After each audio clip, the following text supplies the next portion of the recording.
नमस्कार दोस्तों, आप सभी का बहुत बहुत स्वागत है मेरे YouTube चैनल ज्ञान भक्ति में। वीडियो पसंद आए तो लाइक अवश्य करें, शेयर करना बिल्कुल न भूलें, सब्सक्राइब कर लें और बेल आइकन ऑल पे प्रेस कर लें ताकि इस तरह के वीडियो आए तो नोटिफिकेशन सबसे पहले आप तक पहुंचे। कमेंट सेक्शन में हर हर महादेव अवश्य लिखिए। सावन का महीना है, भोले बाबा आपके साथ हों, आपके हर इच्छा पूरी करें, शीघ्र पूरी करें, ऐसी मेरी कामना है।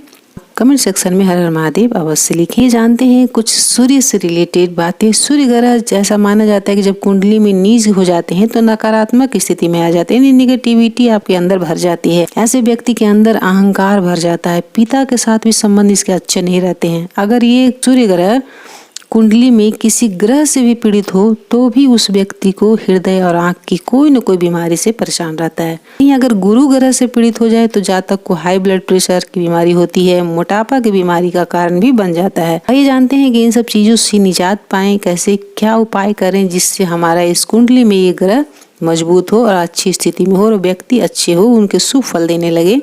तो इसके लिए आपका है कि जैसे कि हम सभी जानते हैं कि सूर्य देव का रविवार प्रिय दिन माना जाता है। ऐसे में रविवार के दिन अगर सूर्य से संबंधित कुछ उपाय करते हैं इन सब सारे ग्रह को आप मजबूत कर सकते हैं आप कुंडली में सिर्फ एक उपाय करके। आइए जानते हैं ऐसे बहुत सारे उपाय हैं जिनमें से आप एक भी करें तो बहुत फायदा होने वाला है, लेकिन आपको लगातार करना है, ये अवश्य ध्यान रखना है, बीच में छोड़ना नहीं, चाहे जो भी स्थिति आ जाए। आपसे अगर कुछ ऐसे सूतक पातक हो गए तो उसमें बीच में आप छोड़ सकते हैं, वरना ऐसे नहीं। तो परीक्षा होती है कि आपकी तबीयत खराब हो गई, कुछ ऐसी चीजें आ गई, आप दूसरी जगह पे हैं तो आप मानसिक कर सकते हैं या फिर जाकर के आप मंदिर में कर सकते हैं अगर किसी स्थान पे जाना पड़ गया तो। या फिर आप अगर स्नान नहीं कर सकते तो अच्छी तरह से आप शरीर पोंछ लें और गंगा जल से छिड़क करके आप कर सकते हैं। इन सब स्थितियों में सिर्फ सूतक पातक में आपको जैसे महीना आ गया या फिर किसी का जन्म हो गया, मृत्यु हो गई, तब इन सब चीजों में सिर्फ रोका जाता है, बाकी चीजों में नहीं। इन सब चीजों का अवश्य ध्यान रखें। सूर्य देव का आशीर्वाद प्राप्त करने के लिए प्रतिदिन या रविवार के दिन भी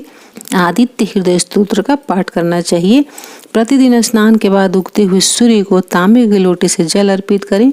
कुमकुम अक्षत लाल पुष्प डालकर कर सकते हैं या फिर आप सादा पानी भी कर सकते हैं। अगर ये पूरी चीजें होनी चाहिए, ये चीजें उपलब्ध नहीं है, तब सिर्फ सादा जल आप चढ़ा सकते हैं।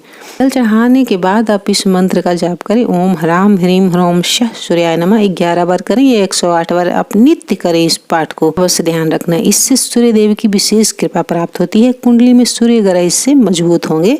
रविवार को अपनी क्षमता अनुसार जरूर ही ज्ञान दान करना चाहिए। आप ज्ञान दान यानी कि आप किसी बच्चे को अगर पढ़ाई में दिक्कत है तो उसे किताब दे सकते हैं, कलम दे सकते हैं। सक्षम आप हैं तभी आप दान करिए, ये आप ध्यान रखना है। फिर हम इन चीजों को भी दान कर सकते हैं जैसे कि उनसे रिलेटेड जो भी है सूर्य से वो दान करें। तांबा, गेहूं, गुड़ आदि का दान शुभ माना जाता है, तो सूर्य देव का नकारात्मक प्रभाव जो भी आएंगे इससे कम हो जाता है। रविवार का व्रत भी रख सकते, इस दिन अस्वाद भोजन किया जाता है, बिना नमक का। तेल इस दिन यूज नहीं करना चाहिए, ये भी ध्यान रखना है। और एक से ज्यादा इम्पोर्टेंट चीज है कि सूर्यास्त के बाद धूप जब खत्म हो जाए, सूर्य भगवान डूब जाए, उसके बाद आपको न पानी पीना है न भोजन करना है। अगर आप नहीं रह सकते तो पानी ले सकते हैं, लेकिन भोजन एक भी चीज आपको नहीं लेना, यहाँ तक कि चाय भी नहीं लेना है, ये अवश्य ध्यान। जब बहुत जरूरत लगे तभी आप सूर्यास्त के बाद पानी पी सकते हैं, अन्यथा नहीं।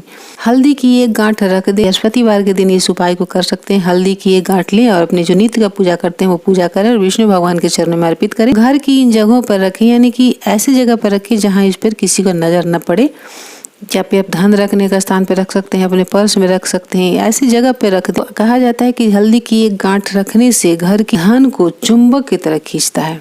तो हल्दी को किचन से लेकर पूजा पाठ और हर शुभ कार्यों में काम आता है।